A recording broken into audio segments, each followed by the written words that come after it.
ध्येयं सदा परिभवनमविष्टदोहम्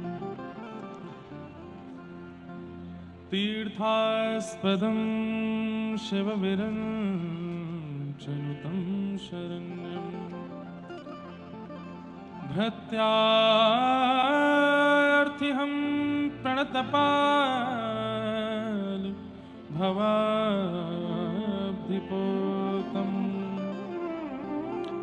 वन्दे महापुरुषते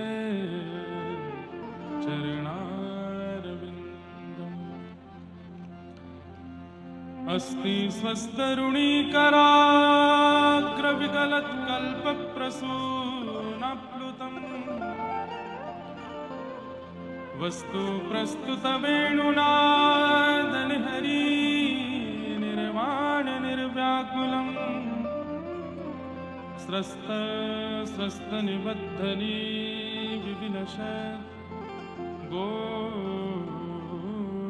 गोपीसहस्राव्रतम् हस्तन्यस्तनतापवर्गमखिलो दारं किशोराकृति कृष्णत्वदीयपदपङ्कजपञ्जरान्ते अद्यैव मे विशतु मानसराजहंस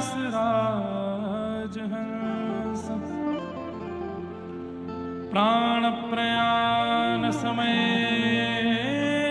कपवातपित्तैः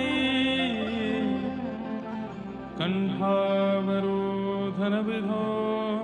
स्मरणं कुतस्ते लक्ष्मीनाथसमारम्भा नाथयामुनमध्यमा अस्मदाचार्यपर्यन्ता वन्दे गुरुपरम्परा। जय जय श्री राधारमण जय जय नवल किशोर जय गोपी चितचोर प्रभु जय जय माखन चोर जय गोपी चितचोर प्रभु जय जय माखन चोर। संकट हरेंगी करेंगी भली वृषभानु की लली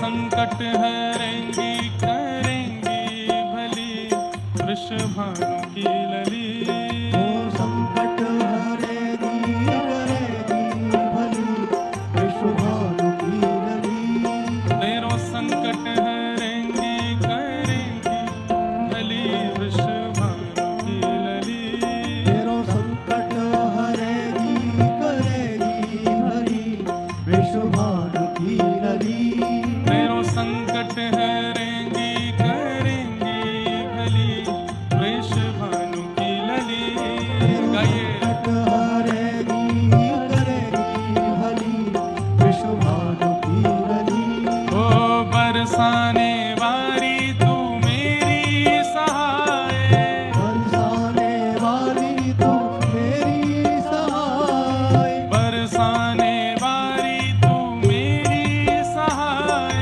बरसाने वाली तो मेरी सहाय दीन दुखिन को निज दर्श कराए दीन दुखिन को निज दर्श कराए हे दीन दुखिन को निज दर्श कराए दीन दुखिन को निज दर्श कराए अरे मोकू भी जानो तुम दीन दुखी वृषभानु की लली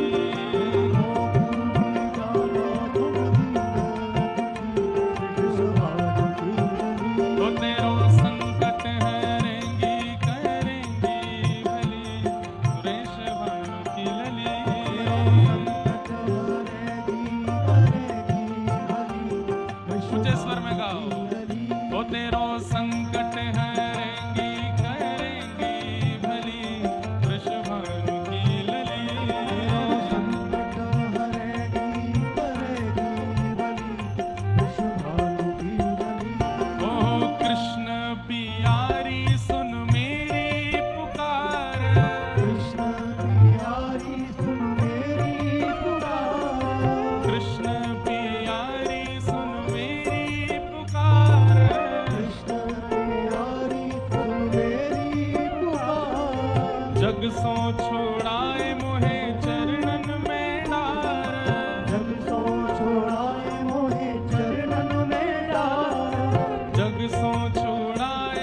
ओ तेरे महलन के, हाँ तेरे महलन के, ओ तेरे महलन के कोने रहूं मैं पड़ी वृषभानु की लली।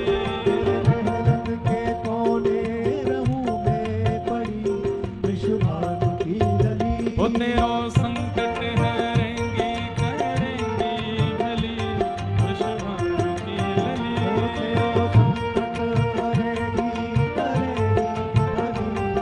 बोलो वृषभानु दुलारी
राधे जय राधे राधे जय राधे राधे श्री राधे राधे राधे राधे जय राधे राधे श्री राधे राधे जय राधे राधे श्री राधे राधे जय राधे राधे श्री राधे राधे जय राधे राधे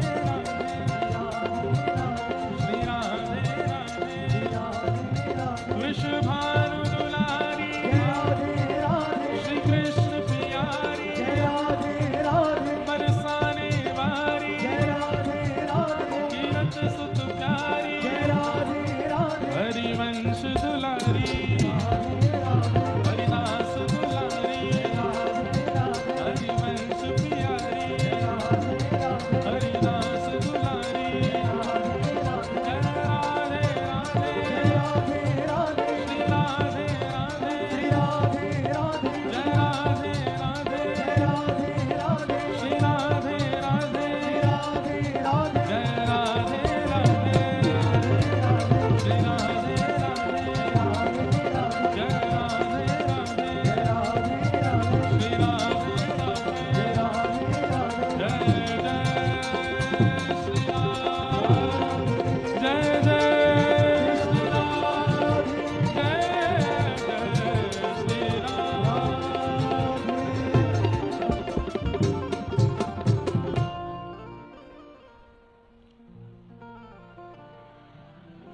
संकट हरेंगी करेंगी भली वृषभानु की लली संकट हरेगी करेगी भली वृषभानु की लली हो तेरो संकट हरेंगी करेंगी भली वृषभानु की लली तेरो संकट हरेगी करेगी भली वृषभानु की लली अरे कृष्ण पियारी सुन मेरी पुकार कृष्ण प्यारी सुन मेरी पुकार जग सो छोड़ाए मोहे चरणन में डार जग सो छोड़ाए मोहे चरणन में डार तेरे महलन के कोने रहूं मैं पड़ी वृषभानु की लली तेरे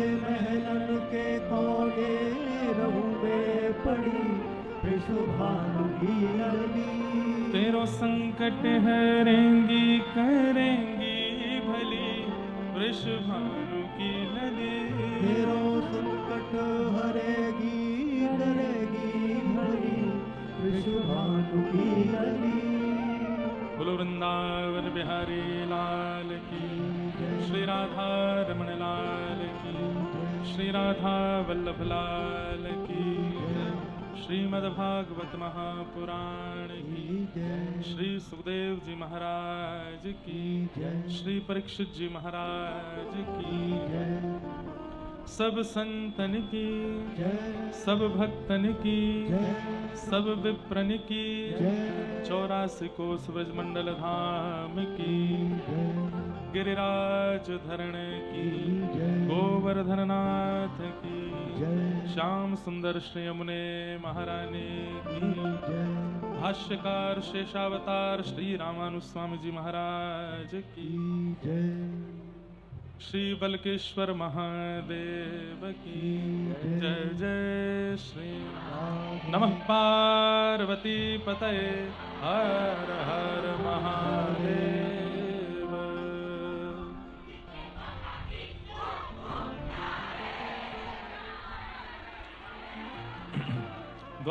द्वारिकाधीश की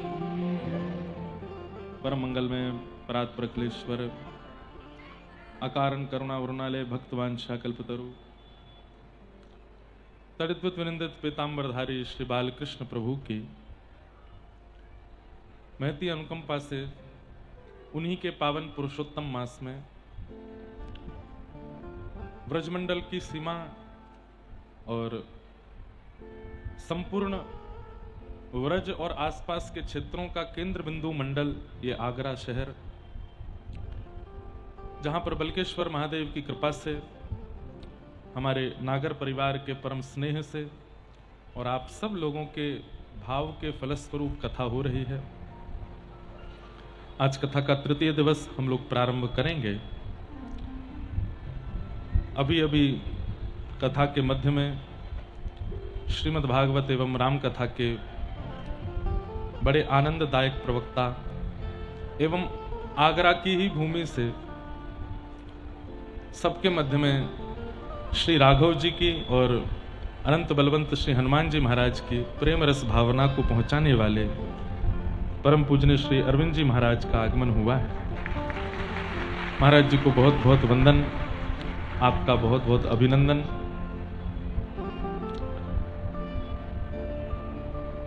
किसी भी रस में ठाकुर जी की प्रसादी की सिद्धता तुलसी पधराने से ही होती है। तो जैसे नियम है कि कथा के प्रारंभ में और कथा के विश्राम में महापुरुष पधारें तो उनका आशीष होना चाहिए। तो अभी विषय में प्रवेश हुआ नहीं, इसलिए महाराज जी का हम आशीर्वाद पहले श्रवण कर लेंगे, उसके बाद फिर कथा भाव में प्रवेश करेंगे। और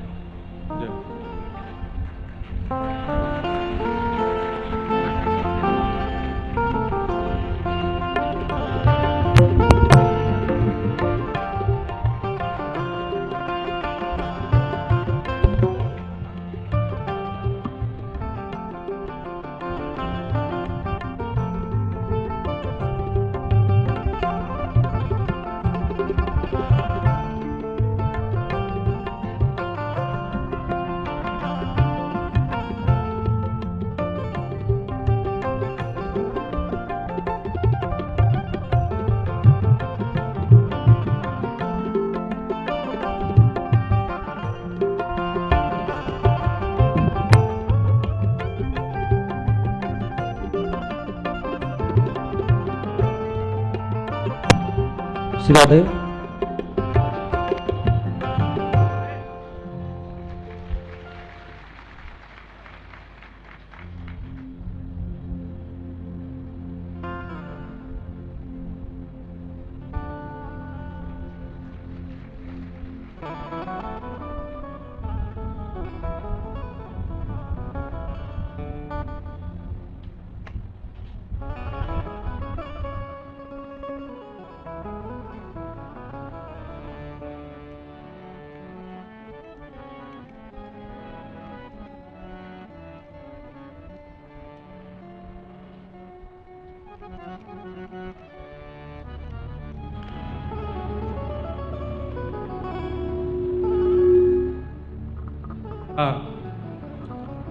मथुरा में विश्राम घाट पर विराजमान राजाधिराज प्रभु श्री द्वारिकाधीश प्रभु के सेवायत महाराज जी भी पधारे हैं। बोलो द्वारिकाधीश की। तो हम पहले महाराज जी का कुछ भाव श्रवण कर लें, फिर कथा में प्रवेश करेंगे।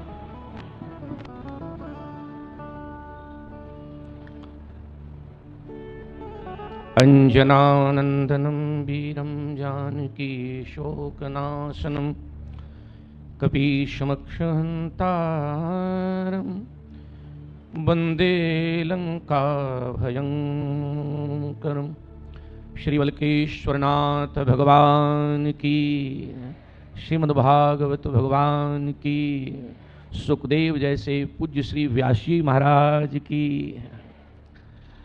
यद्यपि यह अतिक्रमण है, लेकिन व्यासपीठ बहुत श्रेष्ठ है, सर्वश्रेष्ठ है। सर्वप्रथम व्यासपीठ पर विराजमान हमारे बहुत श्रद्धेय पूज्य महाराज जी, अभी हम नाम नहीं लेंगे क्योंकि व्यासपीठ पर आप विराजमान हैं और बहुत बड़ा पद होता है व्यासपीठ का। साथ में जिनकी कृपा से यह सुअवसर हमको प्राप्त हुआ है, ऐसे पूज्य महंत जी को बहुत बहुत इनकी कृपा से ये मिला है। सब हमारे अर्चित भैया और आगरा के महाराज जी, आगरा के श्रोता बड़े रसिक हैं। अगर आप ब्रशवान की लली 3 घंटे करते रहो, 3 घंटे नाचेंगे ये, इनकी विशेषता है। मैं भी आगरा का नहीं था, इनके प्रेम से ही यहां पर आ गिरा। इतना प्रेम है आप लोगों का। पूज्य महाराज जी, हमारे महंत जी महाराज बड़े रसिक हैं, बड़ा आनंद है। 2024 में एक कथा करने हम वृंदावन गए और महाराज जी के घर पे हम आपके श्रद्धेय पिताजी के पास जब मिलने गए तो वो फोटो आजकल मिल जाते हैं। तो हमारे अर्चित भैया ने हमको फोन किया कि हमारे मन में ऐसा भाव है कि महाराज जी की कथा हो। मैंने कहा भैया, महाराज जी की कथा कोई छोटा मोटा काम नहीं है, इसमें सबसे बड़ी बात हृदय का बहुत पवित्र भाव चाहिए। क्योंकि आपने देखा होगा कि मैं भी तीसरा दिन है आज कथा का और मैं आया यहां अभी कीर्तन में आने के बाद मुझे लोभ जगा कि कथा के लिए 5 तारीख को जाऊंगा, उससे पहले एक दिन और कथा सुनूंगा। ऐसा आनंद। एक बात कह करके मैं बिल्कुल इस समय स्पीड ब्रेकर वाला काम नहीं है कोई। मम गुण गावत पुलक शरीरा। लक्ष्मण जी ने भगवान राम से पूछा, प्रभु आप मिलते कैसे हो? भगवान ने कहा, लक्ष्मण मम गुण गावत पुलक शरीरा, गद गद गिरा नयन बह नीरा, काम आदि मद दम्भ न जाके, तात निरंतर वश में ताके। सीधी सीधी बात है, मेरा गुणगान करते करते जब भक्त की कैसी स्थिति हो, बोले मम गुण गावत पुलक शरीरा, शरीर पुलकित हो जाए, गद गद नयन बह नीरा, और आंख में आंसू आ जाए, उस समय से प्रारंभ हो जाती है। आपके सारे लक्षण बन ही रहे हैं बड़े प्रेम से, इतने बढ़िया लक्षण, ऐसा आनंद। माइक भी नहीं चल रहा है, ऐसा दिव्य आनंद जिसका कि इस समय मैं महाराज जी आपको विनती करूं, मैं यहां जी आया तो मैंने ये देखा कि कृष्ण रस कैसा रस है कि मैंने ऊपर से देखा, जो कभी AC 16 पे करके घर से नहीं निकलते, ऐसे सेठ सेठानियां यहां नाच रहे हैं आगे बैठ के। ये महाराज कथा का प्रभाव है। ये इन्हें जानता हूं मैं, ये रसगुल्ला की तरह घर में बैठे रहते हैं, लेकिन ये आपका प्रभाव है, आपकी वाणी का प्रभाव है, आपके पूज्य पिताजी की तपस्या का प्रभाव है। वल्केश्वर पार्क आपने ऐसा दिव्य बना दिया है। मैं यही कहूंगा कि बहुत पवित्र हैं। ठाकुर जी महाराज को आप लोग इसलिए कम जानते होंगे कि आप दुकान मकान सामान वाले हैं, पर हम लोग उनके चरणों को उस समय से दर्शन कर रहे हैं जब हम छोटे विद्यार्थी थे, और उनके द्वारा अगर कोई दिव्य आत्मा संसार में आई है तो कोई साधारण आत्मा नहीं है। आप लोग बहुत सुख लें, और मैं तो बार बार कहूंगा, यह अवसर फिर नहीं मिलने का, सत्संग करो सत्संग करो। ये जो अवसर है बहुत दिव्य है, आप इसका आनंद लें। और क्योंकि इतनी बड़ी संख्या है तो वाणी पर बहुत संयम रखें और यहां पर बहुत मर्यादा रखें। महाराज जी ने कोई छोटा मोटा काम नहीं किया है, आगरा में जिसे कोई नहीं करा सका वो हमारे वल्केश्वर पूज्य महाराज जी ने किया है। तो आप सब ऐसा दिव्य आनंद लें। महाराज जी को बहुत बहुत वंदन कि आप, मेरे को अच्छा नहीं लग रहा था, पर व्यासपीठ की यहां से तो आज्ञा ही मानूंगा मैं, और फिर वहां से दोनों तरफ से आज्ञा भाई। मैं आप सबको, महाराज जी को और आप सबको सादर सीताराम, प्रेम से कहो जय सिया राम।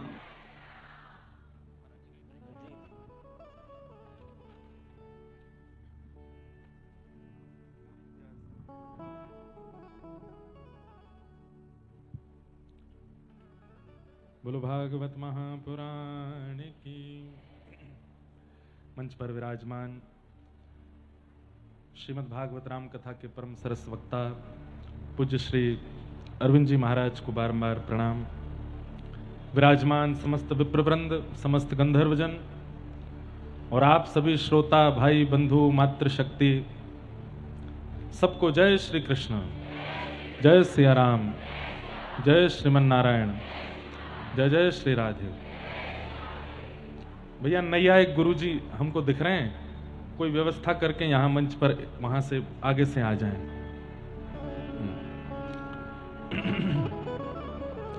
बड़ी कृपा है। वृंदावन के कुछ नया एक गुरुजी भी आज पधारे हैं, आप सबको आशीष देने के लिए वृंदावन से आए हैं। उनका भी बहुत बहुत अभिनंदन, बहुत बहुत स्वागत।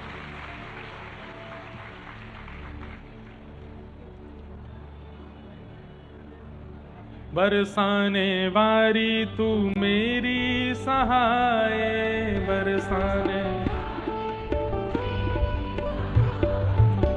दीन दुखिन को निज दर्श कराए, दीन दुखिन को निज दर्शन कराए। मुख भी जानो तुम दीन दुखी वृषभानु के लली, मुख भी जानो तुम दीन दुखी वृषभानु के लली। तेरो संकट हरेंगी करेंगे भले वृषभानु के लली, संकट हरेगी करेगी भली वृषभानु की लली। जय राधे राधे, जय राधे राधे, श्री राधे राधे, श्री राधे राधे, जय राधे राधे, जय राधे राधे, श्री राधे राधे, श्री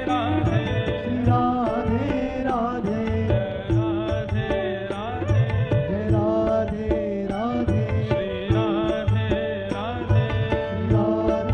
राधे, जय राधे राधे, श्री राधे राधे, श्री राधे राधे, जय राधे राधे, जय राधे राधे, श्री राधे राधे, श्री राधे राधे, जय राधे राधे, जय राधे राधे, राधे राधे, जय राधे राधे, जय राधे राधे, जय राधे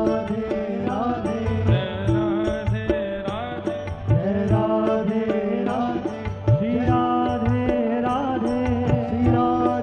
श्री राधे राधे, जय राधे राधे, जय राधे राधे, श्री राधे राधे, श्री राधे राधे, जय राधे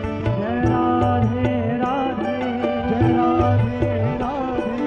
श्री राधे राधे, श्री राधे राधे, जय राधे राधे, जय राधे राधे, श्री राधे राधे, श्री राधे राधे, जय राधे राधे, जय राधे राधे, श्री राधे राधे, श्री राधे राधे, जय राधे राधे,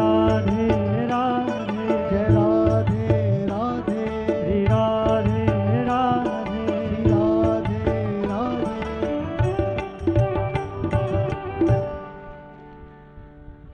श्री वृंदावन धाम से नैयायिक गुरु जी भी आए हैं और साथ ही कुछ समय पूर्व पिताजी महाराज की कथा भी वृंदावन में हुई और वहाँ के पूज्य स्वामी जी श्री स्वामी अनंताचार्य जी महाराज भी पधारे हैं, उनको भी बारंबार प्रणाम। गुरु जी अभी कथा प्रारंभ हुई नहीं तो आप भी दो शब्द अभी कह दीजिए, फिर उसके बाद कथा में प्रवेश कर जाएंगे हम।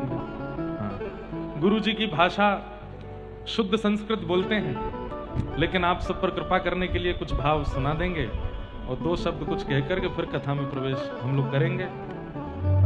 यही ले लो भाई, उनसे तेज सर्विस हमारी है। लो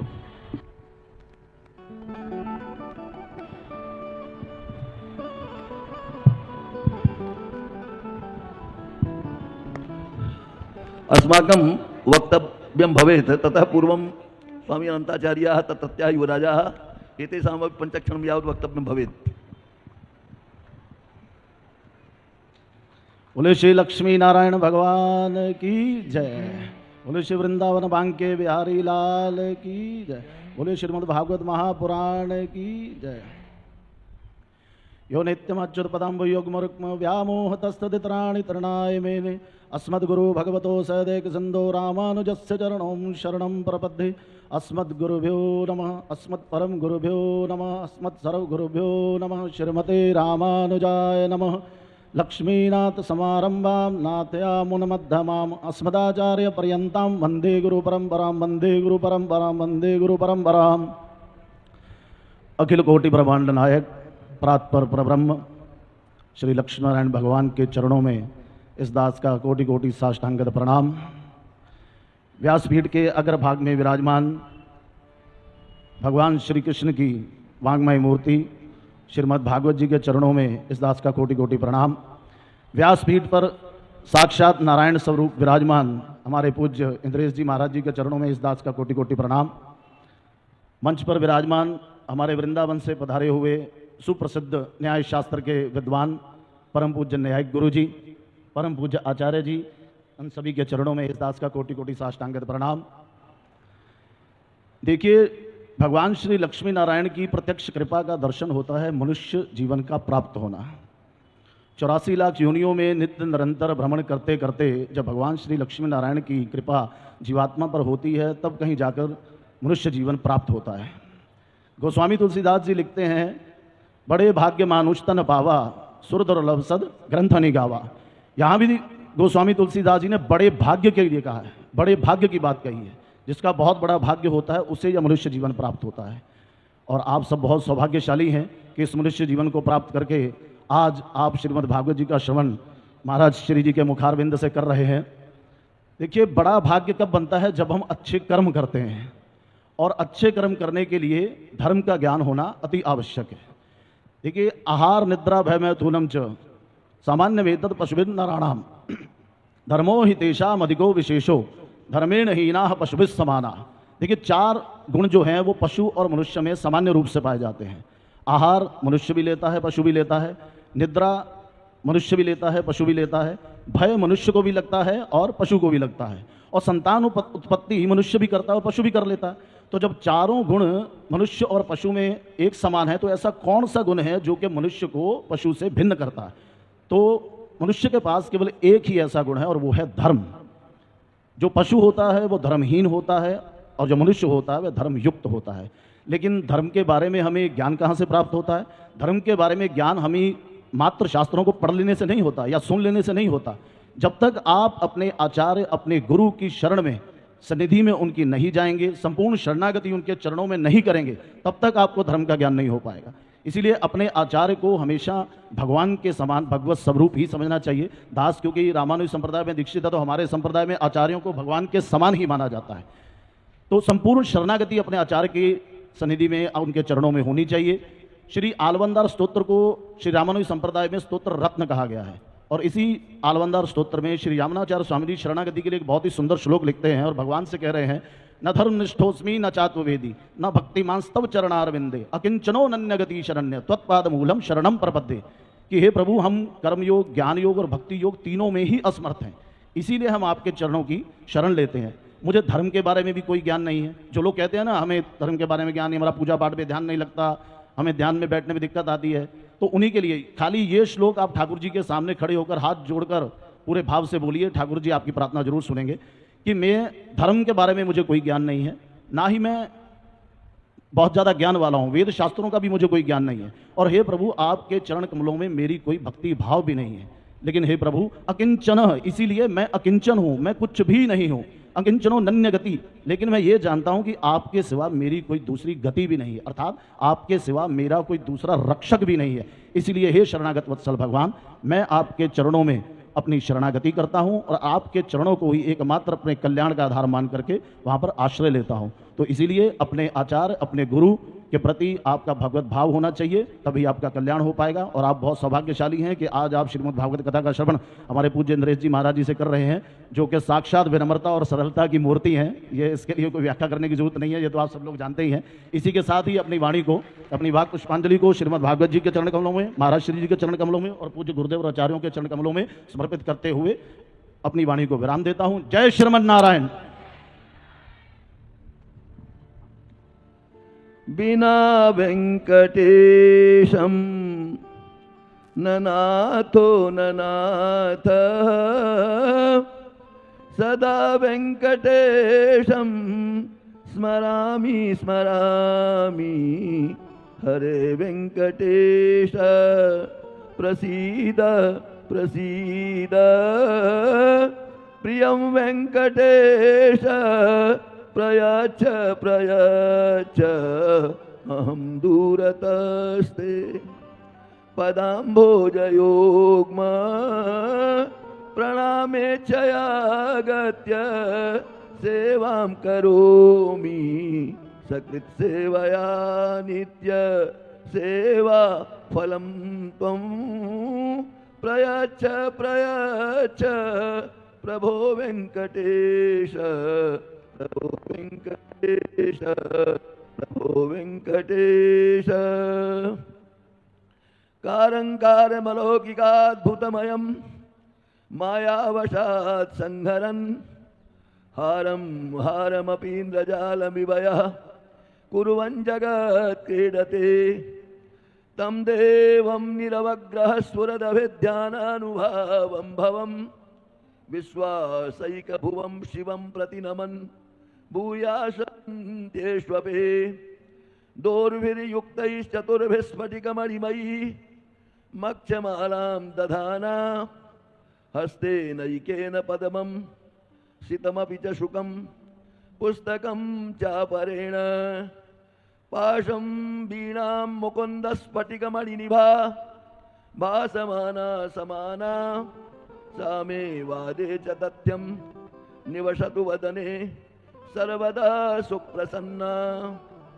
गुरुर्ब्रह्मा गुरुर्विष्णु गुरुर्देवो महेश्वरः गुरुः साक्षात् परब्रह्म तस्मै श्री गुरवे नमः तस्मै श्री गुरवे नमः तस्मै श्री गुरवे नमः। भजयति राजं भजयति राजं भजयति राजं भववीरो आदौ जगदाधारः शेषः तदनु सुमित्रा नन्दनवेशः तदुपरिधृतहल मुशलविशेषः तदनन्तरमभवद् गुरुरेशः भजयति राजं भजयति राजं भजयति राजं भववीरो। लक्ष्मीनाथ समारंभां नाथयामुनमध्यमाम् अस्मदाचार्यपर्यन्तां वन्दे गुरुपरम्परां वन्दे गुरुपरम्परां वन्दे गुरुपरम्पराम्।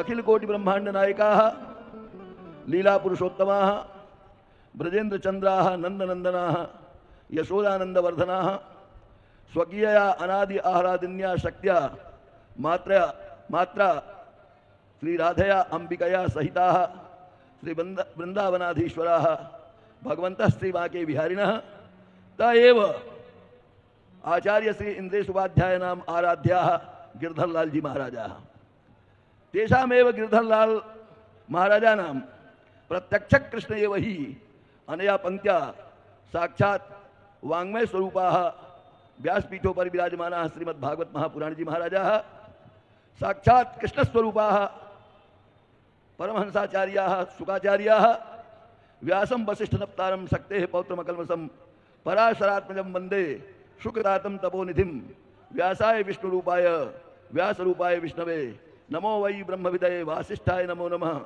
श्लोकद्वय माध्यमेन अत्र व्यासपीठाधिष्ठिताः साक्षात् नारायणस्वरूपाः आचार्याः श्री इंद्रेशजी महाराजाः आग्रायामेव निवसन्तः विराजमानाः सन्ति। इदानीमेव कियत्काल पूर्वं स्वकीयं वक्तव्यं दत्तं यैः महापुरुषैः एवं भूताः आचार्य अरविन्दजी महाराजाः अथ च मया सह समागताः। वृन्दावनस्य कात्यायनी पीठसन्निकटे एकः आश्रमः विद्यते रघुनाथ आश्रमः तत्रत्याः युवराजाः उत्तराधिकारिणः स्वामिनः श्री अनन्ताचार्याः यैः इदानीमेव स्वकीयं वक्तव्यं दत्तम्।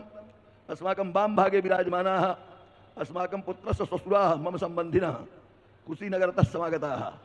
अथ च मूलपारायणे कर्तारः सर्वेपि जगद्वन्द्याः भूसुराः विप्रकुलावतंसाः मूर्धन्याः विद्वन्मार्तण्डाः जपकर्तारः महानुभावाः संगीतज्ञाः मर्मज्ञाः सर्वेपि महापुरुषाः छायाचित्र आकर्षणकर्तारः सर्वेपि महापुरुषाः ध्वनिविस्तार संयत्र ध्वनिविस्तार यन्त्रस्य सञ्चालकाः महापुरुषाः अस्मिन् पाण्डाले समुपस्थिताः समादरणीयाः सर्वेपि भगवत्कथारसरसिकाः सज्जनाः देव्यः मातरः भगिन्यः बान्धवाश्च भवतां समेषाम् अन्तरात्मनि विराजमानः मदिष्ठः यः परमात्मा श्रीलक्ष्मीनारायणः विद्यते तस्य पावनतमेषु चरणकमलेषु मदीयाः नैकशः साष्टाङ्गप्रणामाः विलसन्तु तमाम।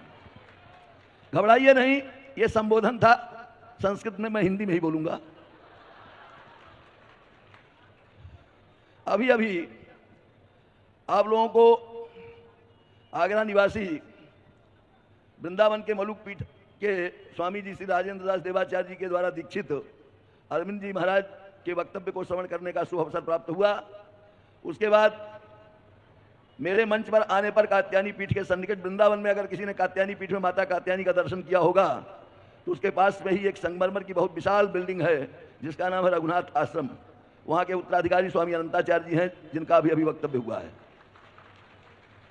इन्होंने जैसा कि बताया कि 84 लाख योनियों में भ्रमण करते करते करते करते करते जीवात्मा को परमात्मा अपनी अहेतुकी कृपा से मानवीय शरीर प्रदान करते हैं। वाल्मीकि के अवतार, कलि पावनावतार, रामचरितमानस इत्यादि अनुपम ग्रंथों के प्रणेता महामना गोस्वामी तुलसीदास जी ने भी अपने अनुपम ग्रंथ श्रीमद् रामचरितमानस में लिखा है, बड़े भाग्य मानुष तन पावा। खाली भाग्य नहीं कहा है, बड़े भाग्य माने अनंतानंत जन्मों का जब पुण्य समुदित होकर के एकत्रित होकर के परिपक्व होता है, जैसे आम के वृक्ष में आम का फल लगा हो, लेकिन आंधी के आने की बात की कोई गारंटी नहीं है। बिना आंधी वर्षा के आम के टहनी से वह फल तभी गिरता है जब परिपक्व हो जाता है, पक जाता है, उसमें रस भर जाता है। रस भरने के बाद वह धरती पर गिरता है। उसी तरह से कर्म भी एक फल माने आम के फल की तरह कच्चा फल है। यह भी जब परिपक्व हो जाता है तब अपने फल को प्रदान करता है। तो 84 लाख योनियों में भ्रमण कराता है। भ्रमण कराते कराते कराते कराते अत्यंत सौभाग्य से मनुष्य शरीर की प्राप्ति होती है। इन्होंने संक्षेप में इस बात की व्याख्या की, आहार निद्रा भय मैथुनम च समान में तत्पशुभिर नराणाम धर्मो ही तेषाम अधिको विशेषः धर्मे हीना पशुभिः समाना। देखिए इसका सबसे बड़ा रोचक प्रसंग है, जब वाल्मीकि को एक बाण में वृक्ष के पीछे छिप करके मर्यादा पुरुषोत्तम राघवेंद्र ने बाण का प्रयोग किया, तब उसने कहा मैं वैरी सुग्रीव पिवारा अवगुण कवन नाथ मोहि मारा। तो राम ने उत्तर दिया है, अनुज वधु भगिनी सुत नारी ये सब कन्या सम सुठिचारी इन्हीं कुदृष्टि विलोकई जोई ताहि वधे कछु पाप न हुई। भगवान मर्यादा पुरुषोत्तम ने कहा अनुज वधु, अनुज कहते हैं अपने बाद जिसकी पैदाइश होती हो। पुल्लिंग में है तो पुल्लिंग में छोटा भाई, अनुज माने छोटा भाई, वधु माने उसकी पत्नी, भगनी माने बहन, सुतनारी माने पुत्र वधु, और कन्या, ये चारों का समान दर्जा होता है। इनको खाली खराब दृष्टि से कोई देख ले, कुदृष्टि से देख ले, उसका वध करने में कोई पाप नहीं है। तू पूछ रहा है कि मेरे अंदर अवगुण क्या है, शांत रहिए, अपना परिचय मत दीजिए।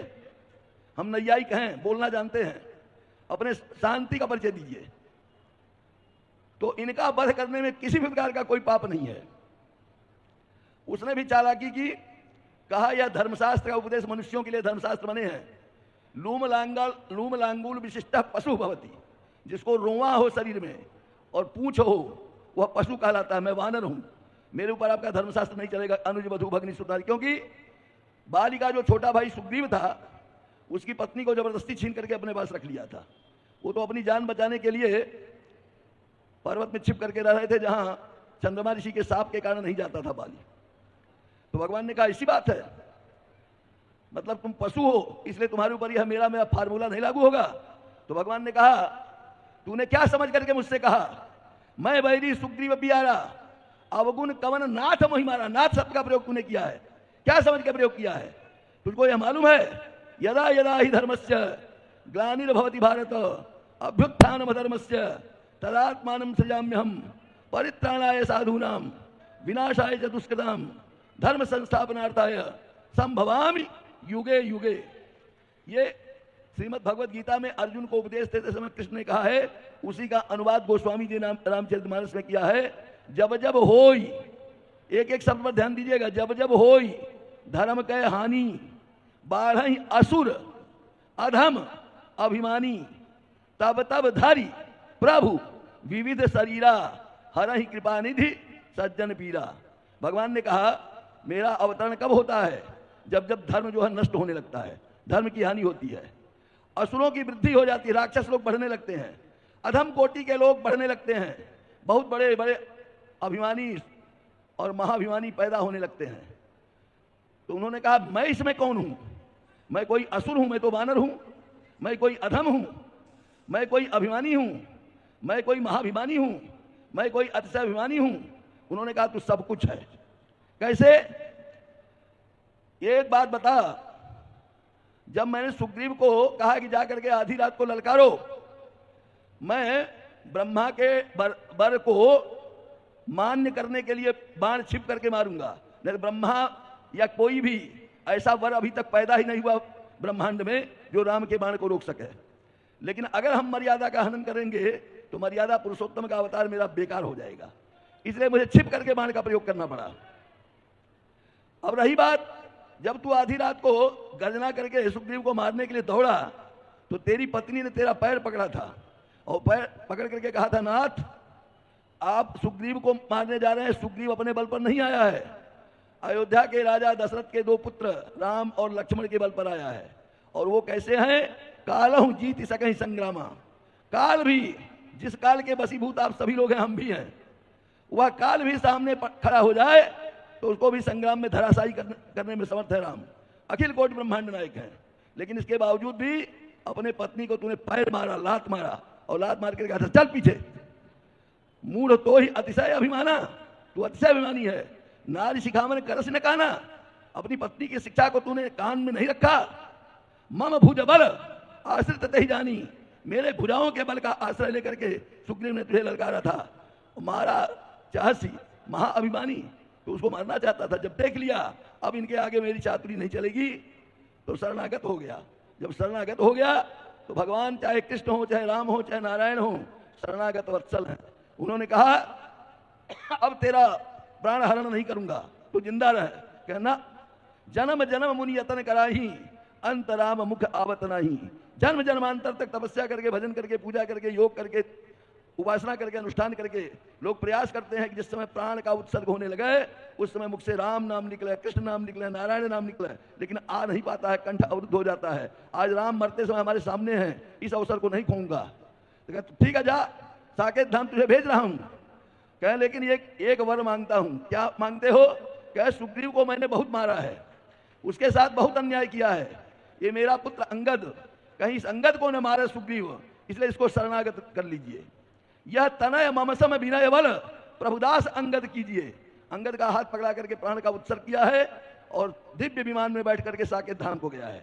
तो कहने का मतलब यह है, मनुष्य ही एक ऐसा है जो अपने धर्म के द्वारा अपना कल्याण कर सकता है, और वह धर्म आचार्य इंद्रेश जैसे महापुरुष, और आज इंद्रेश जी ने हमको गुरुदेव शब्द का प्रयोग किया। मैं इंद्रेश जी के बड़प्पन को नमन करता हूं। इंद्रेश जी इस समय हमारे शिष्य नहीं हैं, न कृष्णचंद्र ठाकुर भागवत भास्कर के पुत्र हैं, न अपने पत्नी के पति हैं, न किसी शिष्य के गुरु हैं, न किसी गुरु के शिष्य हैं। सांसारिक नातों से उठ करके साक्षात नारायण रूप हैं। इसलिए जब तक यह व्यासपीठ पर विराजमान है तब तक इनको अगर नारायण रूप मान करके आप कथा का श्रवण करेंगे तभी कथा का सांगोपांग फल प्राप्त होगा, अन्यथा परिश्रम बेकार। ऐसा क्यों? क्योंकि नारायण कौन है, क्या है, कैसे है, किस तरह का है, उसका ज्ञान नारायण को ही है। राम ही जाने, राम को राम ही जान सकते हैं, कृष्ण ही जाने हैं। इसीलिए कोई धतूरा या सुरा का सेवन करके व्यासम वशिष्ठ नप्तारम शक्ते पौत्रम कलमसम पराशरात्मजम वंदे शुकदातम तपोनिधिम व्यासाय विष्णु रूपाय व्यास रूपाय विष्णवे नमो वै ब्रह्म विदये वासिष्ठाय नमो नमः। इस श्लोक का प्रणयन हमारे ऋषियों ने, पूर्वजों ने, मनीषियों ने, जिन्होंने निरंतर यह चिंतन किया है, सर्वे भवन्तु सुखिनः सर्वे सन्तु निरामयाः सर्वे भद्राणि पश्यन्तु मां कश्चित् दुःख भाग भवेत्। इस भावना से वो तत्प्रोत होकर के शास्त्रों का प्रणयन किया गया है। और भगवान भी कहते हैं क्या करना चाहिए, क्या नहीं करना चाहिए, उसमें प्रमाण मैं नहीं हूं। भगवान अपने लिए कहते हैं मैं प्रमाण नहीं हूं, बल्कि शास्त्र प्रमाण है। तो शास्त्र में भगवान कृष्ण द्वैपायन ने वेद व्यास के द्वारा जितना श्रम संस्कृत वाङ्मय में किया गया है उतना श्रम किसी ऋषि के द्वारा नहीं किया गया है। और उनका अंतिम कृति श्रीमद् भागवत महापुराण है। जैसे रामावतार में भगवान मर्यादा पुरुषोत्तम जब साकेत धाम जाने लगे तो पूरे अयोध्या वासियों को अपने साथ लेकर के सरयू में डुबकी लगा करके चले गए। हनुमान जी को उन्होंने नहीं जाने दिया अपने साथ कि हमारे भक्ति का प्रचार प्रसार आपके द्वारा होता रहेगा, चारों युग परताप तुम्हारा है प्रसिद्ध जगत उजियारा। उसी तरह से द्वापर के अंत में जब श्री कृष्ण गोलोक प्रस्थान करने लगे तो उद्धव भी हनुमान जी की तरह दृढ़ प्रतिज्ञ हो गए, मैं भी आपके साथ चलूंगा। उन्होंने कहा नहीं, मेरे भक्ति का विस्तार तुम्हें करना पड़ेगा, यहां रह करके तुम यहीं रहो। तो उन्होंने कहा किसके सहारे रहूंगा, आप चले जा रहे हैं। तो अपना तेज श्रीमद् भागवत महापुराण में उन्होंने स्थापित कर दिया। इसलिए श्रीमद् भागवत को विश्वास पूर्वक भगवान श्री कृष्ण ही समझना चाहिए, साधारण ग्रंथ नहीं समझना चाहिए। जिन लोगों ने, इंद्रेश जी, बड़े बड़े व्याख्याकारों की सूची प्राप्त है कि निरक्षर भट्टाचार्य जिनको एक अक्षर का ज्ञान नहीं था, उनको यह विश्वास था कि भगवान श्री कृष्ण ने अपना तेज इसमें स्थापित किया है। एक एक अक्षर में कृष्ण कृष्ण कृष्ण रट रट करके पन्ना पलटते रहे। एक दिन वह ऐसा अवसर आया कि द्वारिकाधीश उसमें प्रकट हो गए और वो साक्षर हो गए, भागवत के बहुत बड़े व्याख्याकार बने। तो साधना असाध्य को आसान बना देती है, भावना पाषाण को भगवान बना देती है। अगर आपकी भावना सही है तो श्रीमद् भागवत साधारण पोथी नहीं है, साक्षात भगवान श्री कृष्ण है। तो ऐसा मान करके अगर आप लोग कथा का श्रवण करेंगे, और खाली कथा करने का अधिकारी, व्यासपीठ पर बैठने का अधिकारी विप्र कुलावतंस होता है। विप्र माने ब्राह्मण, जिसकी मां ब्राह्मणी हो, जिसका पिता ब्राह्मण हो, वर्ण संकर नहीं होना चाहिए। क्षत्रिय वैश्य शूद्र को कोई अधिकार नहीं है। जो लोग व्यासपीठ को कलंकित कर रहे हैं, ब्राह्मणेतर लोग मर्यादा का हनन कर रहे हैं, एक न एक दिन उनको रावण की तरह भोगना पड़ेगा। 1 लाख पूत 1.25 लाख नाती, ताके घर में दिया न बाती, रहा न को कुल रोवनिहारा। वही स्थिति समायोजकों की होगी, वही स्थिति व्यासपीठ को कलंकित करने वाले ब्राह्मणेतरों की होगी। हमारे व्यास जी महाराज, इंद्रेश जी, इनके पिताजी श्री कृष्णचंद्र ठाकुर भास्कर, जो भागवत भास्कर हैं, द्वादशे हन पिता नाम कुरियात, वैदिक पद्धति से इनका नाम रखा है इंद्रेश। इंद्रेश की व्युत्पत्ति की जाए तो 2 तरह की व्युत्पत्ति होती है, इंद्रस्य ईशा इंद्रेश। इंद्र का दमन किया है भगवान श्री कृष्ण ने, इंद्रेश माने कृष्ण। अथवा वेद का मंत्र है, इंद्रो माया भी पूर्व रूप ईयते, वेद का उपनिषद वाक्य है। इंद्र यहाँ नारायण परक है, अपने माया के द्वारा अनेक रूप इंद्र धारण करता है, माने नारायण धारण करते हैं। तो अगर बहुब्रीही समास करेंगे तब भी नारायण ही अर्थ निकलेगा, षष्ठी तत्पुरुष करेंगे तब भी नारायण ही अर्थ निकलेगा। और वैसे भी व्यासपीठ पर विराजमान है, विप्र कुलावतंस है।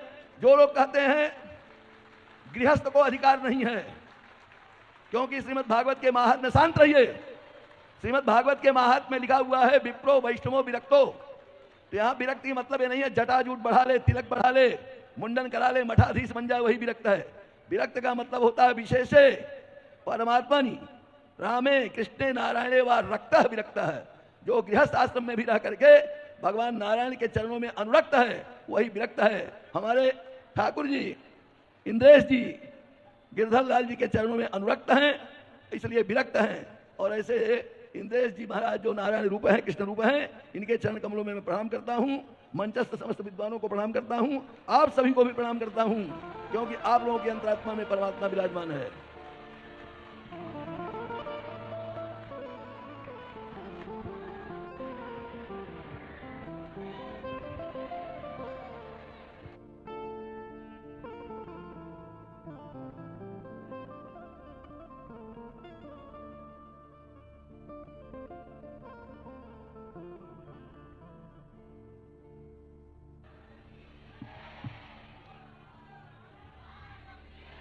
बोलो भागवत महापुराण की। मंच पर विराजमान पूज्य नैयायिक गुरु जी को बारंबार प्रणाम, बारंबार वंदन। 2 प्रकार के वक्तव्य होते हैं, बहुत ध्यान से सुनिएगा। एक वक्तव्य होता है जो व्यास आसन पर बैठकर के व्यास हजारों की संख्या के लोगों को देता है, और एक वक्तव्य होता है कि हजारों को वक्तव्य देने वाले व्यास को भी जो वक्तव्य देते हैं, ऐसे गुरुदेव भगवान का वक्तव्य। तो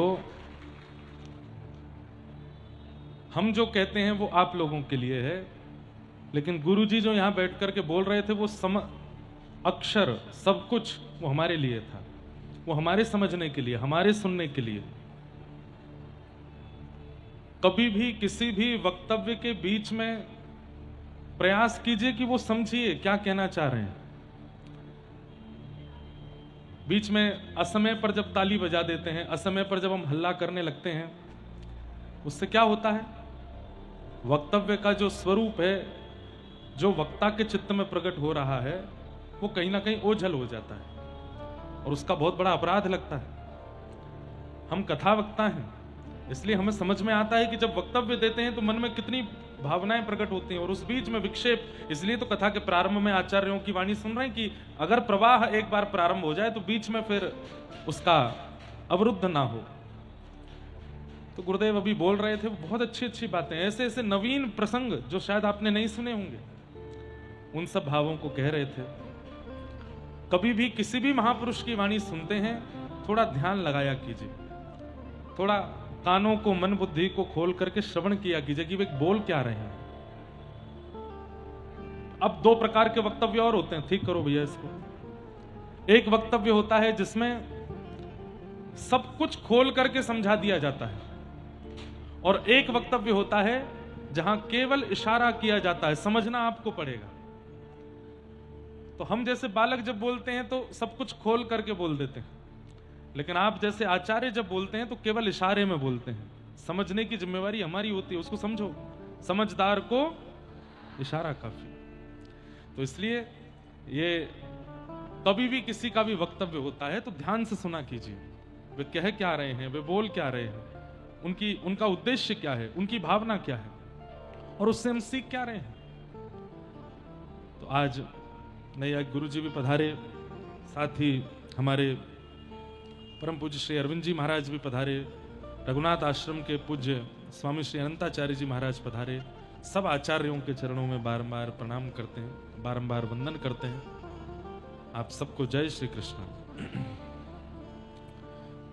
तेनेयं वाङ्मयी मूर्ति, श्रीमद् भागवत साक्षात भगवान की वाङ्मयी मूर्ति है।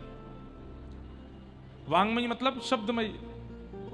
मूर्तिकार अपनी स्पेशलिटी के रूप में मूर्ति का निर्माण करता है, कोई पंच धातु की, कोई अष्ट धातु की, कोई चांदी की, कोई सोने की, कोई नवरत्नों की। ऐसे ही एक मूर्तिकार हमारे भारत भूमि में हुए, साक्षात भगवान श्री वेदव्यास, जिन्होंने भगवान की शब्दमय मूर्ति का निर्माण किया।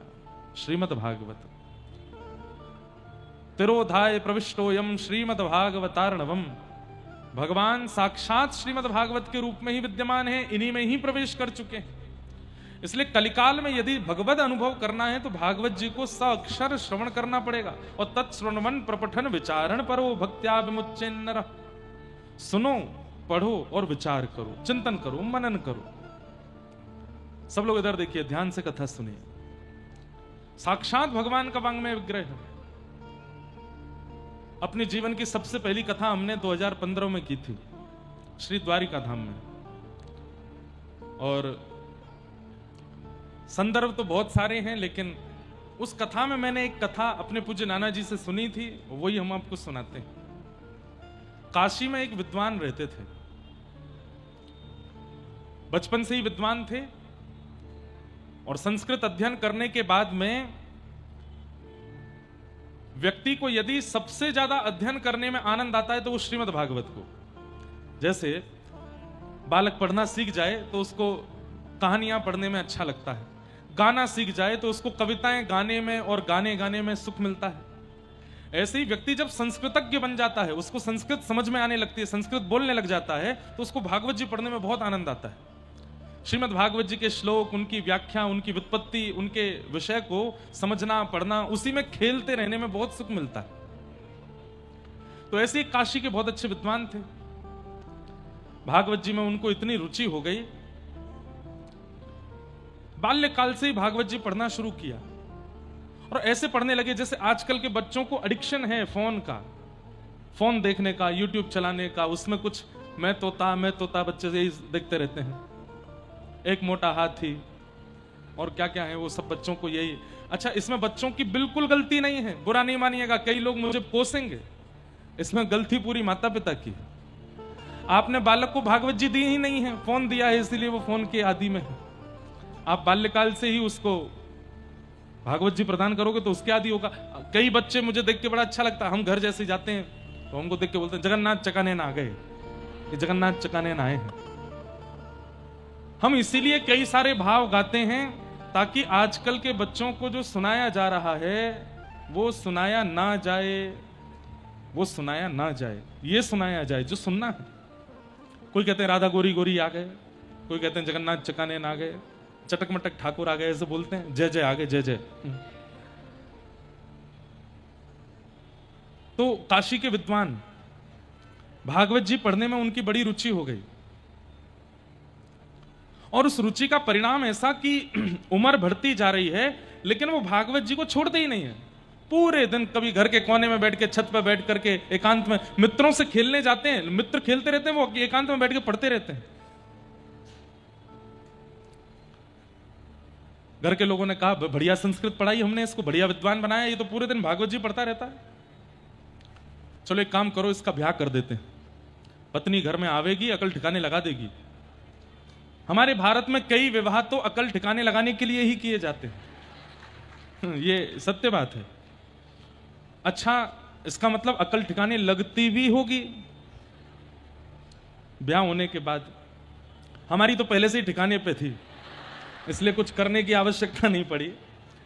नहीं तो सब ऐसे ही बोलते, जैसे घर में दो प्रकार के बालक होते हैं, एक होते हैं रोजगार, जो इतने व्यस्त हैं कि उन पर समय नहीं है, हमारे जैसे सुबह से रात तक, रात में बस सोने के लिए घर जाते हैं, बाकी पूरे दिन व्यस्त रहते हैं।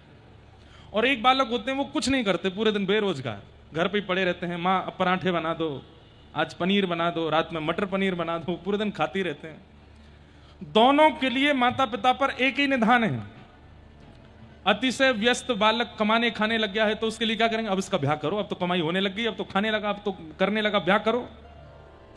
और घर पे बेरोजगार बैठा है, कुछ करता धरता नहीं, उसके लिए भी बोलो ब्याह करो, पत्नी आएगी, चार डंडे मारेगी तो काम करेगा। सबके लिए एक ही। हम भारतीय लोगों की मन बुद्धि में दो चार चीजें हैं, वो बैठी ही हुई हैं, वो करना ही करना। उसमें से एक विवाह कर दो। बेचारे वो ब्राह्मण भागवत जी पढ़ते रहते थे, 18 वर्ष की आयु हुई होगी, घर वालों ने उनका विवाह कर दिया। लेकिन भगवान की कृपा से अनुकूल पत्नी आई। पत्नी भी कैसी, वो कुछ नहीं कहती, ये ब्याह के बाद भी भागवत जी पढ़ते रहते थे पूरे दिन। तो पत्नी भी सहयोग करती थी, कोई बात नहीं, आपको पढ़ना है आप पढ़ो। धीरे धीरे समय बढ़ने लगा, बाल बच्चे घर में हुए, तो पत्नी को चिंता हुई कि ये कुछ करते तो है नहीं। बहुत ध्यान से सुनिएगा, श्रीमद् भागवत जी साक्षात कृष्ण है। पत्नी सोची कि ये कुछ करते तो है नहीं, पूरे दिन बैठे रहते हैं, भागवत जी पढ़ते रहते हैं, घर परिवार कैसे चलेगा इससे।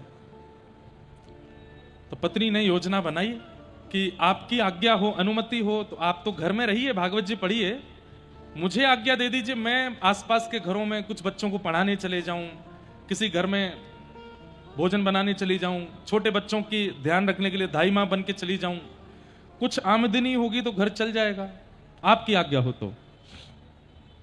पतिदेव ने कहा, देवी जैसे तुमको अच्छा लगे, ये हमको बड़ा सुख है कि तुम हमको छेड़ती नहीं, हमको पढ़ने देती, तुम कमाओ, तुम घर के लिए सब करो अर्जन, ठीक है।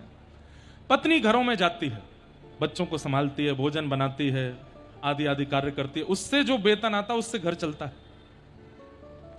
सब ठीक चल रहा था, लेकिन सब ठीक चले तो समझिए आप मानव नहीं हो, हमारी बात को लिख लीजिएगा। सब ठीक चल रहा है, पिछले 10 वर्षों में कोई घटना नहीं हुई है, कोई उतार चढ़ाव नहीं आए, कोई चिंता नहीं आई है, कोई टेंशन नहीं आई है, तो एक बार जांच करवा लो, कहीं एलियन तो नहीं हो आप। क्योंकि मानव सब सही में नहीं रह सकता, हर दिन एक चुनौती उसके सामने खड़ी होती है। हमारी तो स्थिति आजकल ऐसी होगी, मैं रात को सोता हूं, सुबह उठता हूं तो कुछ पता नहीं होता कहां से कौन मेरे पीछे कुछ बोल रहा होता है, इन्होंने ऐसा कर दिया, इन्होंने ये कह दिया, ये बोल दिया, ऐसा हुआ ऐसा हुआ। हर दिन सुबह उठ करके एक चुनौती मेरे सामने होती है, कहीं अखबार में कुछ निकाल दिया, कहीं किसी न्यूज चैनल में कुछ निकल आया, कोई वक्तव्य दे रहे हैं, कहीं कुछ बिना। और सबसे ज्यादा वही लोग आपको टारगेट करेंगे जो आपको जानते ही नहीं है, जो आपसे कभी मिले ही नहीं है, जिनसे आपका कोई संबंध संपर्क ही नहीं है। इंद्रेश जी आगरा में घर जाने के 10 लाख रुपए ले रहे हैं, किसने फैलाई है खबर, मुझ तक आ गई। इतने तो भैया बड़े बड़े फिल्म सितारे भी नहीं लेते, मैं क्यों लूंगा। और किससे कहा ऐसा, जबरदस्ती कहने की बात, ये तो एक बहुत सामान्य सी बात है, इससे भी बड़े बड़ी चुनौतियां आती हैं, हर दिन एक चुनौती सामने आती है, तभी आप मानव हो। स्वामी विवेकानंद कहते हैं एक दिन भी बिना चिंता के निकला है तो समझो तुमने कोई अपराध किया है, इसीलिए चिंता नहीं आई आज। लेकिन हर दिन इजी नहीं है लाइफ।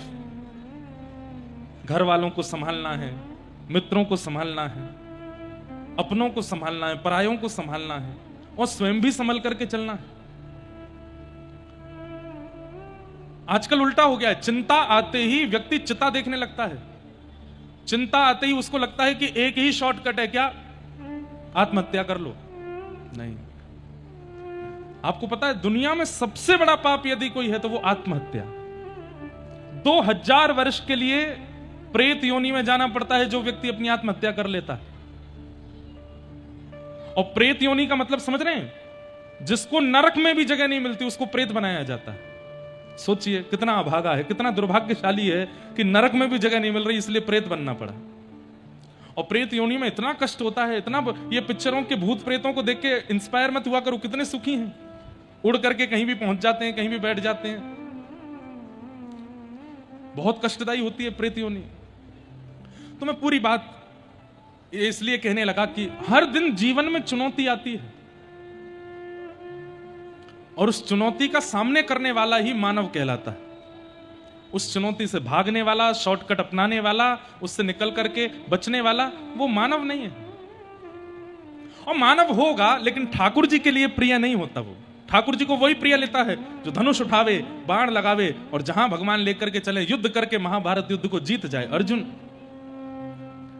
अर्जुन भी जब धनुष बाण छोड़ देता है तो भगवान कायर कहते हैं उसको। इसलिए घबराइए मत, जीवन में हर परिस्थिति का सामना कीजिए, हंस के करिए। चिंता होती है, होने दीजिए, लेकिन बुद्धि को बिल्कुल सम रख करके निकलिए उस स्थान से, उस विषय से, उस परिस्थिति से। याद रखना, अगर आप गलत नहीं हो, आपका मन, आपकी बुद्धि, आपके विचार गलत नहीं है, दुनिया आपको गलत बोल रही है, बिल्कुल चिंता मत करो। एक दिन आएगा दुनिया को पता चलेगा कि आप गलत नहीं थे, आप सही थे, और वो सत्य स्वयं भगवान बताएंगे। आप चिंता मत करो। तो ब्राह्मण कुछ करते तो थे नहीं, पत्नी घरों में जाती थी, सब बढ़िया चल रहा था, लेकिन सब बढ़िया चलता नहीं है। एक दिन कुछ संतों का आगमन हुआ और वे संत जब घर में आए तो आकर के बोले, हमने सुना है काशी के अच्छे विद्वान ब्राह्मण का घर है, हम 5-7 मूर्ति हैं, कुछ प्रसाद मिलेगा। पहले संत ऐसे ही आते थे, आजकल बुलाने वाले संत आते हैं, पहले बिन बुलाए संत आते थे। संत आ गए, अब वो जो ब्राह्मणी थी उसने कहा, अरे अरे पधारिए भगवान, पहली बार विवाह के इतने वर्ष बाद हमारे घर में संत आए हैं, आप पधारिए ना, विराजिए। वो ब्राह्मण निकल करके बाहर आए, संतों को प्रणाम किया और संतों को बैठा करके उनके पास ही बैठ के भागवत जी का पाठ उनको सुनाने लगे। वो तो एक ही काम करते थे। अब वो पत्नी बेचारी रसोई में गई, रसोई में जाकर के सामग्रियां ढूंढी तो ना दाल थी, ना आटा था, ना कोई भी सामग्री ऐसी थी जो संतों को पवाई जा सके, बस मुट्ठी भर चने थे। अब वो रसोई घर से इशारा कर रही है, कुछ भी नहीं है, मतलब बताने का प्रयास कर रही है, लेकिन वो ब्राह्मण तो ना कभी बाजार जाते ना कुछ सामान लाते, वो तो पूरे दिन भागवत जी पढ़ते रहते। जब बहुत देर तक कोई सामग्री नहीं आई तो वे ब्राह्मण सोचे कि हम शायद गलत समय पर आ गए हैं, शायद इनके घर में व्यवस्था नहीं है। ब्राह्मणी ने जल ला करके दे दिया, कभी जल ले जाती है, फिर दोबारा जल ले आती है। अब ये गतिविधियों से पता लगने लगा कि हम ये गलत जगह पर आ गए हैं, यहाँ तो व्यवस्था नहीं है। तो ब्राह्मण देवता सब खड़े हो गए, बोले, अरे लाली कोई बात नहीं, हम फिर दोबारा आएंगे, हम 10-5 दिन बाद फिर आ जाएंगे, अभी हम चलते हैं, हाँ फिर कहीं और जाके प्रसाद पा लेते हैं। ब्राह्मणी रोक भी नहीं पाई, रोके भी किस भाव से कि यहां रुके तो मैं कुछ खवाऊं, खवाने कोई नहीं है तो क्यों रोकूं। ब्राह्मण चले गए। वे सब संत भूखे जब घर से बाहर निकल रहे थे, उस समय ब्राह्मणी को ऐसा लग रहा था मानो कोई 100 के 100 बिच्छू उसको डस रहे हों कि मैं कितनी अभागी हूं, मेरा घर कैसा है कि यहां ब्राह्मणों को, संतों को पवाने के लिए प्रसाद नहीं। जब सब संत चले गए तब लौट करके आती है तो देखती है पति बैठ के अभी भागवत जी पढ़ रहे हैं। आज उसको क्रोध आया, बोले कुछ करते नहीं हो, धरते नहीं हो, पूरे दिन बैठे रहते हो, पूरे दिन भागवत जी के पन्नों को पलटते रहते हो, इसी के श्लोकों को पढ़ते रहते हो। अरे क्या है इस ग्रंथ में, क्या है इस पोथी में, पूरे दिन इसी के पीछे पड़े रहते हो। तुम कहते हो ये कृष्ण है, तुम कहते हो ये साक्षात भगवान है। अरे भगवान कभी संतों को भूखा जाने देते हैं घर से? थोड़ा विवाद हो गया। ब्राह्मण बोले देवी मुझसे कुछ भी कह लो, मेरी भागवत जी को कुछ मत कहो। बोले भागवत जी को कुछ ना कहूं, केवल कोरे कागज हैं ये, केवल एक किताब है, पूरे दिन इसको हृदय से लगाए रखते हो, क्या दे दिया इन्होंने हमें आज तक? बच्चे भूखे सोते हैं हमारे, मैं दूसरे घरों में जाकर के काम करती हूं, उससे घर चलता है हमारा। यदि ये भगवान है तो घर नहीं चला सकते हमारा?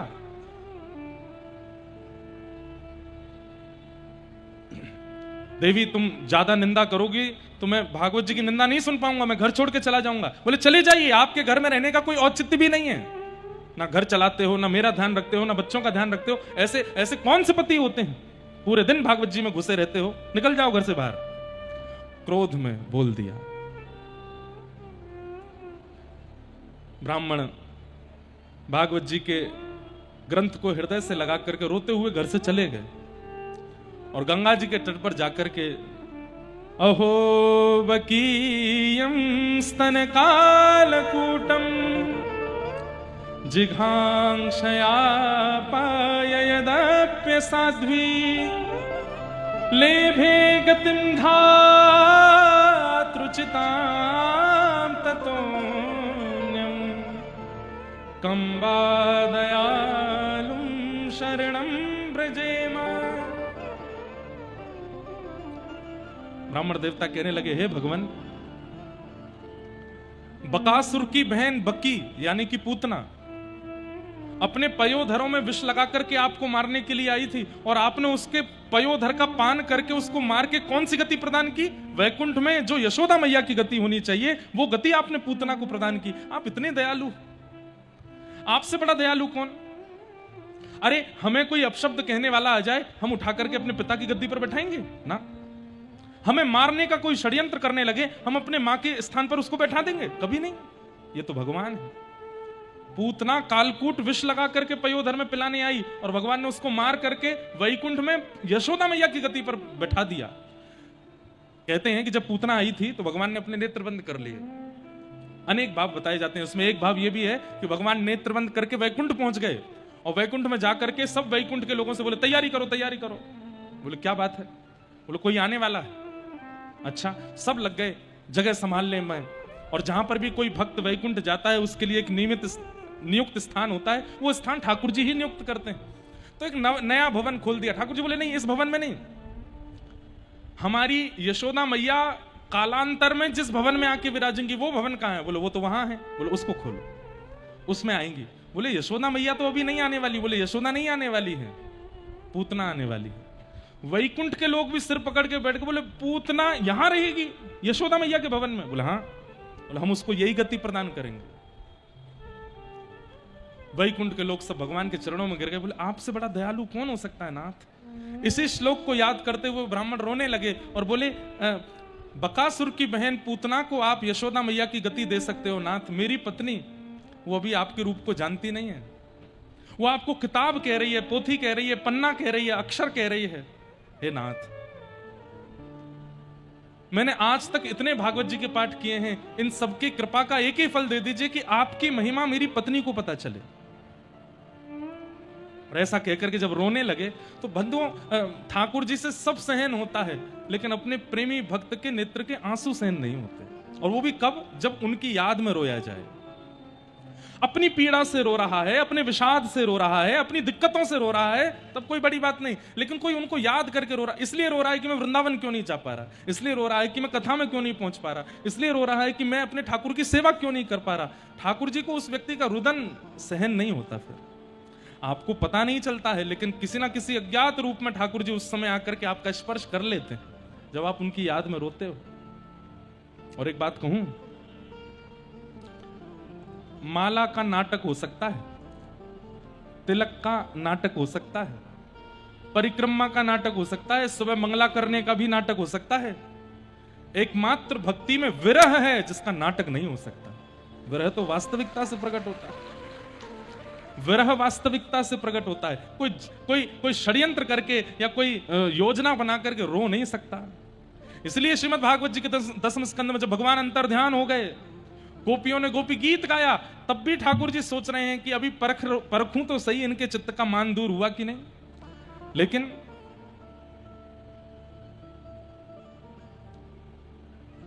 रुरुदुः स्वस्वरम राजन कृष्ण दर्शन लालसा। जब गोपी गीत गाने के बाद गोपियां रोने लगी, रुरुदुः स्वस्वरम राजन कृष्ण दर्शन लालसा। अच्छा एक बात आप बोलेंगे महाराज जी, आडंबर करके रोने वाला व्यक्ति और वास्तविकता में रोने वाले व्यक्ति का पता कैसे चले? बताएं। आडंबर में रोने वाला व्यक्ति का मुंह विचित्र हो जाएगा, बोली विचित्र हो जाएगी, गायन विचित्र हो जाएगा। या संसार के लिए रोने वाला व्यक्ति, उसका मुख विचित्र हो जाएगा, बोली विचित्र हो जाएगी, गायन विचित्र हो जाएगा। लेकिन कृष्ण विरह में रोने वाले व्यक्ति का सबसे पहला लक्षण उसके नेत्र बंद हो जाएंगे। दूसरा लक्षण चेहरे की आकृति नहीं बिगड़ेगी। और तीसरा लक्षण यदि वो बोलेगा और गाएगा तो सामान्य से ज्यादा सुंदर लगेगा। ये कृष्ण विरह में रोने वाले का स्वरूप स्वयं शुकाचार्य जी कह रहे हैं। रुरुदुः स्वस्वरम राजन। स्वर में कौन रोता है भाई? सब बेसुरा रोते हैं, सब कंसुरा रोते हैं, लेकिन कृष्ण विरह में जब कोई रोता है तो स्वर में रोता है। वो बोलता है, गाता है तो स्वर ही प्रकट होता है। जब वे ब्राह्मण हृदय से भागवत जी लगा करके रुदन करने लगे, प्रबल प्रेम के पाले पढ़कर हरि को नियम बदलते देखा, अपना मान टले टल जाए पर भक्त का मान न टलते देखा। देख नहीं पाए ठाकुर जी। और काशी में सब लोग इधर देखो, एक छोटे से बटुक ब्राह्मण बनकर के ठाकुर जी प्रकट हो गए। सिर पर बढ़िया स्वाफा बांधा है, ऊंची धोती पहनी है, कमर में कौंधनी पहनी है, कौंधनी में छोटी छोटी घंटियां लगी हैं। और ये मदमस्त चाल, सांवरा सलोना स्वरूप है। और एक डलिया अपने सिर पर लेकर के छोटे से ठाकुर जी चल करके उस ब्राह्मण के घर पहुंचे और द्वार पर जाकर के गेट खटखटाने लगे। ब्राह्मणी ने आकर के द्वार खोला तो छोटा सा बालक, वो बड़ा मधुर मधुर मधुर नयन, मधुर मुस्कान, मधुर उसके चाल ढाल स्वरूप, घुंघराली केश और सिर पर एक डलिया लिए खड़ा है। उस ब्राह्मणी ने पूछा, कौन हो लाला, कहां से आए हो? तो ठाकुर जी इशारा करके बोले, बोल नहीं सकते, गूंगे हैं। अच्छा गूंगे हो? कैसे पता चले कहां से आए हो? तो ठाकुर जी उसको इशारा बोले, कुछ लिखने के लिए दो। डलिया घर के अंदर रख दी, ब्राह्मणी ने ला करके पत्र दिया, ठाकुर जी ने उसमें पूरे पत्र में लिख दिया और लिख करके ब्राह्मणी को बताया। क्या लिखा था? ब्राह्मणी पढ़ रही है, तुम्हारे पतिदेव बचपन से मेरे यहां नौकरी करते हैं और मेरे यहां नौकरी करने की आज तक वेतन नहीं लिया है। उनका जितना वेतन बनता है वो मुझसे कहते हैं कि अपने पास रख लीजिए, समय आने पर ले लूंगा। बचपन से आज तक का पूरी गणना की जाए तो लगभग 25-30 वर्ष उनको मेरे यहां सेवा करते हुए हो गए। आज तक उन्होंने 1 रुपया भी मुझसे नहीं लिया। आज मुझे किसी और ने आकर के बताया कि उनको आवश्यकता है, तो उनके जीवन भर का जितना वेतन होता है मैं सब देने के लिए आया हूं। और ऐसा कहकर के भगवान ने पत्र लिख दिया। ब्राह्मणी ने पत्र पढ़ के द्वार पर देखा तो ठाकुर जी वहां से जा चुके थे, कोई नहीं था। डलिया रखी थी, कपड़ा हटा करके देखा तो हीरे जवाहरात, सोना चांदी, ना जाने कितने आभूषणों से भरी हुई वो डलिया। ब्राह्मणी रुदन करने लगी। अच्छा अब समझ में आया, ये हमारे पतिदेव पाठ करते थे। ये किसी बालक, ये बालक आया था, इसके पिताजी ने इनको रखा होगा कि भाई तुम 24 घंटा पाठ करते रहो, हम तुमको उनके निमित्त ये पाठ करते थे और मुझे नहीं बताया आज तक। कोई बात नहीं, थोड़ा रूट के चले गए, मना लूंगी। अपने बालक को बोला, जाओ पिताजी को ढूंढ करके बोलो माँ ने घर बुलाया है। बालक दौड़ करके गया तो गंगा किनारे पिताजी रो रहे थे। बोले, पिताजी पिताजी माँ ने घर बुलाया है, जल्दी आ जाना आप। हाँ शाम तक आता हूँ। बालक घर पहुंच गया, पूरा घर सजाया, बिल्कुल बढ़िया अद्भुत कर दिया। शाम को जब ब्राह्मण देवता आए, अपने ही घर के बाहर आकर के बोले, ये मेरा घर है, ये तो बदल गया। बाहर मालाओं की लड़ी लगी हैं, सुंदर दीप जले हैं। बोले, ऐसा लग रहा है जैसे दीपावली का घर हो, इतना सुंदर। द्वार के भीतर जैसे ही प्रवेश किया तो पत्नी बिल्कुल साज श्रृंगार करके बिल्कुल नवीन बन करके और आरती कर रही है। बालक सब खेल रहे हैं, आनंद कर रहे हैं, घर के अंदर बड़ी खुशियां।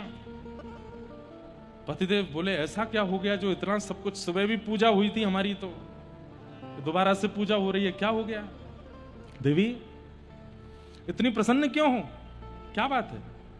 और ये बालक कितने नए नए वस्त्र पहन के कहां से आ गए, और ये घर में बड़ी रौनक लग रही है, क्या बात है?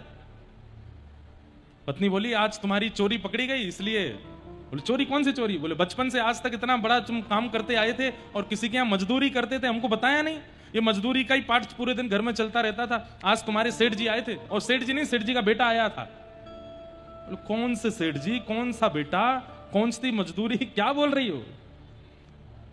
तुम्हारे सेठ जी का गूंगा बेटा है कि नहीं है? बोले मेरे कोई सेठ ही नहीं है तो गूंगा बेटा कहां से होगा? अरे वो आया था, आकर के वो सब दे करके गया। कक्ष के भीतर पूरी डलिया रखी थी, वो देखो कितना सारा सोना चांदी हीरे जवाहरात। ब्राह्मण देव बोले देवी तुम कहां से चोरी करके लाई हो, बता दो। बोले कहीं से चोरी करके नहीं लाई, वो दे के गए। तुम्हें कैसे पता? तुम कह रही हो गूंगे थे तो फिर वो बोले तो नहीं होंगे? बोले हाँ उन्होंने लिख के दिया, ये देखो। और जैसे ही वो पत्र सन्मुख आया, उस पूरे पत्र को जब उन्होंने पढ़ा, समझ गए जगत मजूरी देत है क्यों राखे भगवान। जब पूरा विश्व आपकी मजदूरी देता है तो जब ठाकुर जी के लिए मजदूरी करोगे वो नहीं देंगे?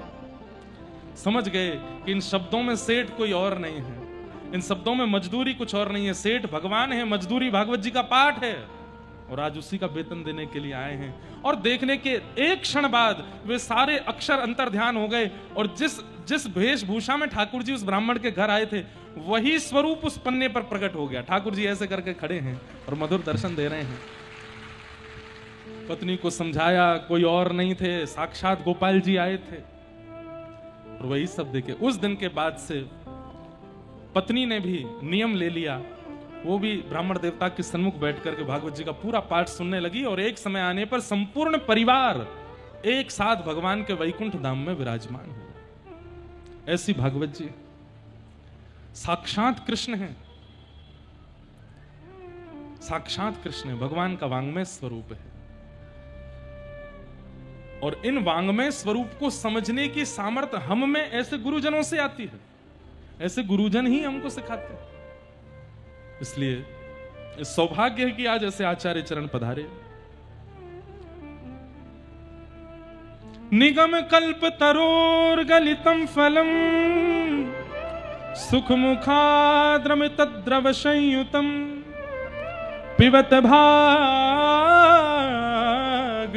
रसमालयम मुहुर्हो रसिका भुवि भावुका। श्रीमद् भागवत जी के 2 मंगलाचरण कल हम लोगों ने सुने थे। तीसरा मंगलाचरण ये, निगम कल्प तरोर गलितम